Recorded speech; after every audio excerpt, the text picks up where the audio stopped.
¿qué tal, amigos de El Oráculo de César? Estamos aquí justamente con el profesor César, por supuesto, un experto, profesor justamente de física, y pues vamos a hablar de un tema bastante interesante que se está viralizando muchísimo en los últimos días en redes sociales, en portales webs y por supuesto en medios de comunicación ya grandes. Y pues aquí como somos un canal no solo de entretenimiento científico, sino también de información, de noticias en torno a la ciencia y la tecnología, pues vamos a tocar.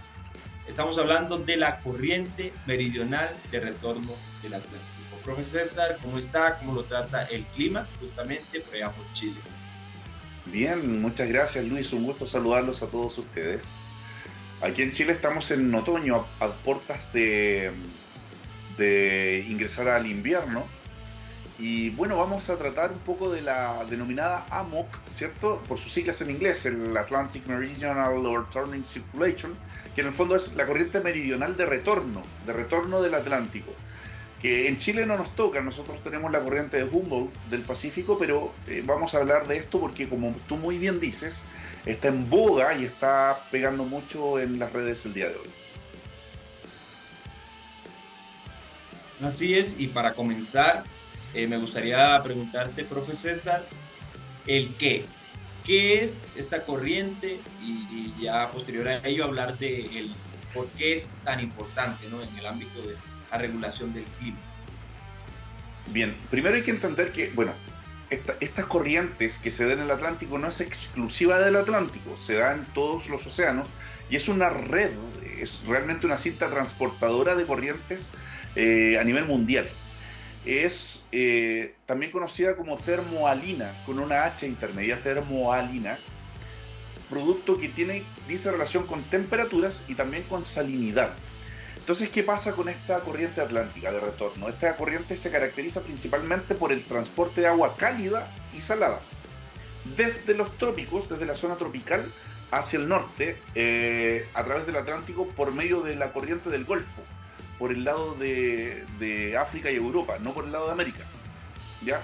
En las regiones del Atlántico Norte, esta agua se enfría porque llega a la parte polar, ¿ya? Y aumenta la densidad. Esto es importante.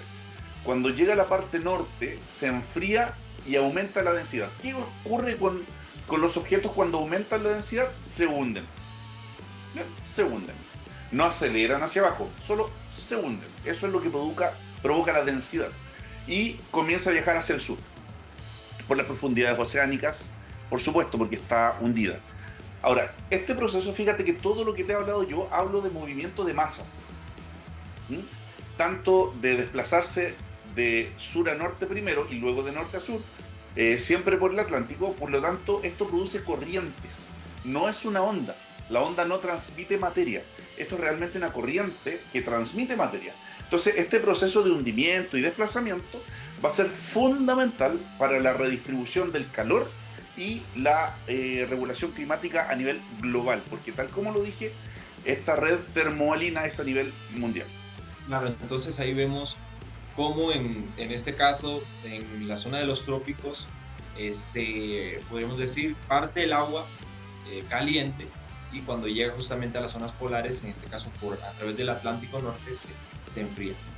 Ahora, profe César, se está hablando mucho en estos días, ya esta es la dinámica, ¿no? De cómo afecta en el clima, cómo se regula, principalmente en zonas de Europa, por ejemplo, que está muy viral el tema. Uh-huh. Pero háblenos un poquito de, vimos en Nat Geo, por ejemplo, la NOAA incluso hace unos meses publicó un artículo en el cual se habla al respecto de la ralentización, de un debilitamiento, un supuesto debilitamiento en estas corrientes. Háblenos un poquito de qué es ese debilitamiento y más bien qué consecuencias podría traer para el clima. Ok, eso es importantísimo, las consecuencias que podría traer para el clima, porque supongo que eso es lo que más llama la atención entre las personas, los cibernautas que andan buscando un poco eh, información al respecto. A ver, esta AMOC, esta corriente de retorno atlántica, ¿cierto? Sin duda juega un papel vital, Luis, en la regulación del clima. Actúa como transportador de calor en el océano. Un poco lo que hablaba yo recién, también habla de un transportador de calor. sí o sí, porque hay movimientos de masas al igual como en el calor por convección. De hecho, genera celdas de convección también, ¿ya? Pero vamos a hablar de un transportador del calor. Entonces, a medida que esta corriente transporta agua cálida desde los trópicos hacia el Atlántico Norte, libera calor a la atmósfera. Simple, termodinámica simple. Entonces, a medida que va viajando, se va enfriando. Recuerden que uno no adquiere ni cede frío, lo que uno adquiere o libera es calor. Entonces, al liberar calor pueden producirse dos cosas: o cambiar de estado, estoy hablando desde la física, o cambiar de estado, o reducir la temperatura, porque temperatura y calor no es lo mismo. Entonces, si estamos hablando de aguas cálidas que están transportándose hacia la parte polar norte, por la parte del Golfo y la parte de Europa, ¿cierto? Llegan arriba a la parte polar y se enfrían. Entonces, ¿qué pasó? Disminuyó la temperatura, el calor se liberó. Si se libera calor, ¿a dónde lo libera? Hacia la atmósfera. Esto, al liberar calor en la atmósfera, ayuda a moderar las temperaturas en Europa y en América del Norte. Y este proceso, Luis, va a ser fundamental para mantener un clima estable y equilibrado. La redistribución del calor que realiza esta corriente de retorno ayuda a evitar extremos climáticos. Va a ayudar a eso, a irse hacia los extremos, y más que nada va a ser un regulador. Ahora, el agua en sí, tan solo el agua, es un termorregulador natural. El agua tiene un altísimo calor específico que se llama. Por eso es que cuesta tanto cambiar la temperatura del agua. Por eso es que los servidores de agua eléctrica, los calentadores eléctricos de agua, gastan tanta energía. El cuerpo humano tiene mucha agua, por eso mantiene más o menos una temperatura estable. Entonces el agua en sí es un termorregulador natural. Entonces todo este proceso ayuda a evitar extremos climáticos. Además, el hundimiento de agua en el Atlántico Norte, que dije en el punto anterior, contribuye a la absorción de dióxido de carbono, de CO2, en la atmósfera. Esto, sin duda, y Pablo Augusto, nuestro amigo biólogo, que hacemos un llamado que también se manifieste, esto, la absorción, perdón, del dióxido de carbono,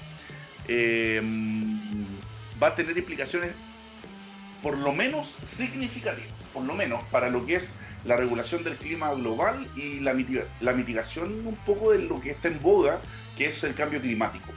Así que eso es lo que te podría decir respecto de lo que es la función que cumple en la regulación del clima a nivel global. ¿Es global? Sí, es global. Así es, perfecto. Y en cuanto a lo que mencionábamos de las consecuencias, ¿no? El debilitamiento al cual hace referencia la NOAA en un artículo ya de febrero justamente, asumimos que se viralizó en la actualidad debido pues a que el hemisferio norte recién está entrando en esta estación de verano. Entonces, me gustaría, César, que hiciéramos un análisis al respecto del debilitamiento, más bien la desaceleración en las corrientes a las que haces alusión. Sí, como voy a hablar desde la física, voy a hablar de la desaceleración en el fondo, que es una aceleración, pero de reducción de velocidades. Bien, ok. Esta desaceleración de la corriente de retorno del Atlántico, me voy a poner un poco apocalíptico, así que llamo a todos a calmar un poco las pasiones y a informarse debidamente, ir a las fuentes primarias. Recién Luis habló de la NOAA, que es realmente una fuente ya primaria y no es una revista sensacionalista, y es bueno ir a esas fuentes, a las primarias, hacernos en fondo asesorar con personas que saben de ciencia. No sé, César, perdona que te interrumpa, ¿Sí? para que lo hagamos inmediatamente para la gente que vea el video sepa a qué artículo nos estamos refiriendo, presentar en pantalla, mientras lo mencionas, la fuente de la NOAA, ¿no? Aquí lo tengo, ya lo comparto. Compártalo, adelante, viendo en pantalla. por favor. Aquí estamos, este es el artículo al que nos referimos. Perfecto. Científicos publican evidencias de la desaceleración de la circulación meridional de inversión del Atlántico. Es la misma corriente a la que nos referimos, simplemente cambia la traducción del nombre. Así es. Va a César en inglés, la misma sigla. Pero esto es a lo que nos referimos con fuentes primarias. Claro, entonces es una fuente primaria sí o sí de lo que estamos hablando. Me refiero, bueno, Luis lo explicó bastante bien, así que no vamos a darle más vueltas al asunto. A ver, te dejo continuar, César, dejo de compartir para que sigas con tu explicación. Perfecto. Bien, entonces, ¿podría tener consecuencias graves? ¿Qué es lo que la gente quiere saber en el fondo? Sí, podría tener. ¿Existe la posibilidad? Sí. También, cuidado, también existe la posibilidad que nos caiga un meteorito en la cabeza. ¿Ya? O sea, ¿podría ocurrir? Sí, podría ocurrir. Em, pero estas consecuencias podrían tener un amplio alcance para lo que es el clima global, Luis. Me refiero a los ecosistemas marinos, por ejemplo. A ver, veamos algunos puntos que quizás puedan ser importantes. Eh, Inviernos más fríos en Europa. ¿Por qué en Europa? ¿Por qué tiene que ser Europa? Bueno, porque la corriente transporta el agua cálida, como dijimos hace un rato, desde los trópicos, desde la zona tropical, hacia el norte. ¿Y por dónde va? Va por el lado de Europa. Y después desciende por el lado de Norteamérica. Bien. Al reducirse en el fondo el transporte del calor que hablábamos recién hacia el Atlántico Norte, Europa podría experimentar inviernos un poco más fríos, un poco más severos, un poco más crudos. Bien. Respecto de patrones, hay patrones de precipitación que podrían verse alterados. ¿Ya? ¿Podría afectar los patrones de lluvia? Sí o sí, sí. También de otros tipos de precipitaciones, ya sea granizo o nieve. ¿Ya? En otras regiones también podría llevar a sequías. En el fondo, recién dije que esto era como un regulador, evitaba irse a los extremos, ¿cierto? Entonces un debilitamiento, una desaceleración de esta AMOC, de esta corriente de retorno, podría llevarnos a un aumento excesivo de precipitaciones o a zonas de sequía en áreas que normalmente no lo había. ¿Podría haber un aumento del mar en la costa de América del Norte? Sí, sí, pero ya es buscarle como mucho. Ya la redistribución de masas de aguas oceánicas es posible, pero no creamos que esto es porque se funden los hielos, se derriten los hielos y por eso aumenta. No, no es así. O sea, usted puede hacer el experimento en su casa de tener agua con un cubito de hielo y dejarlo allí. Entonces usted podría pensar que una vez derretido el hielo el vaso va a desbordarse, el agua del vaso, pero eso no es así. ¿Ya? Esto, en un caso de serlo, sería por una redistribución de las masas oceánicas, y eso es debido a lo que dije en el primer punto, en la parte de la corriente termoalina, que tiene que ver con termodinámica y también con la salinidad. Y bueno, en lo que es el impacto en la parte de los ecosistemas, la biodiversidad marina, yo no soy el biólogo, no podría hablar con toda propiedad, me gusta ser muy respetuoso de eso, pero sí puedo hablar que estas corrientes, la reducción en el fondo de la circulación de nutrientes es debido a estas corrientes. ¿Ya? También circulan nutrientes que podría afectar la productividad biológica en los océanos. Sí, podría ser, pero creo que así como me gusta que respeten la parte de la física, quiero respetar la parte de la biología y sería súper interesante, y vuelvo a hacer un llamado a Pablo Augusto a que pueda enseñarnos un poco cómo afectaría esto en la biodiversidad. Y ojo que la biodiversidad afectaría la parte de la pesca, y esto afectaría la parte de la economía, y eso nos da cuenta que realmente estamos en una red, en un entramado, que esta sociedad que hemos construido en este planeta también se debe a la parte de la naturaleza. Por eso es que las ciencias naturales son tan importantes. Mira, en consecuencia, Luis, general, creo que hay que subrayar la importancia de monitorear esto. Hay que monitorearlo, comprender mejor la corriente de retorno del Atlántico, así como tomar medidas en el fondo. La parte de los políticos, los líderes, pueden tomar medidas para mitigar un poquitito esto, contribuyendo a evitar el debilitamiento de esto. No obstante, la naturaleza es tremendamente más poderosa que nosotros, y no es que sepa bien lo que hace, porque no tiene cerebro como lo tenemos nosotros, pero sí actúa en consecuencia a lo que el ser humano podría a lo más catalizar, acelerar procesos. Fuera de eso, somos prácticamente nada.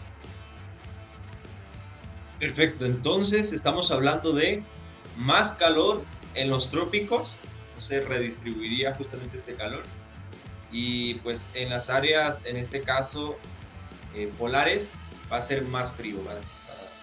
Entonces, eso sí Claro, es un factor importante. Por aquí la NOAA serían también, ojo, efectivos. sí, la NOAA también se puso catastrófica, como tú lo hiciste, César. Mencionan que en casos ya muy drásticos estaríamos hablando de un cambio brutal en el clima. Así que, pues nada, muchísimas gracias, César. Te agradecemos por esta entrevista desde LXA News, aquí en el Oráculo de César, que vamos a incrustar justamente en el link que estamos haciendo en colaboración para brindarles la mejor información posible. Pues, y antes de despedirnos, César, me gustaría que le dieras un mensaje a las personas que nos están viendo desde LX, desde el Oráculo de César, desde Loco por la Ciencia, Años Luz, sobre este tipo de información, ¿no? Este tipo de información que hay que manejarla con cautela. Sí, con extrema cautela. Hay muchos sitios web sensacionalistas que por supuesto que tienen muchas visitas, porque no porque tengan la verdad. Así de sencillo, no es porque tengan la verdad. Y es por eso que los sanadores se vuelven multimillonarios porque nosotros le entregamos como sociedad nuestro dinero, siendo que ellos no nos van a curar, no nos van a sanar, no nos van a ayudar. Lo que nos ayuda son otras cosas, el conocimiento, la ciencia. Por eso es que yo quiero públicamente felicitar a LXA News, porque realmente van a fuentes primarias. Primero, se aseguran de saber lo que están publicando. Eso es muy bueno. Tengamos, por supuesto, siempre en consideración la página de la NASA, la NOAA, el USGS, que realmente son fuentes primarias y no son revistas que sencillamente replican lo que otros dicen. Ustedes lo están haciendo, pero de una manera responsable, y eso es lo que persigue instituciones como la tuya, como la Academia Hanan Pacha, que realmente vamos por la correcta divulgación del conocimiento y las ciencias. Felicitaciones por eso, y todos tengamos cuidado con quién citamos como fuente y dónde leemos la información. Así es, muchísimas gracias, César, y muchísimas gracias a quienes nos estén viendo, nos hayan visto, por quedarse hasta el final del video. Muchas gracias y les mandamos un saludo desde acá, desde México, y César, por supuesto, desde la capital mundial de la astronomía, La Serena, Chile. Así es. Chao.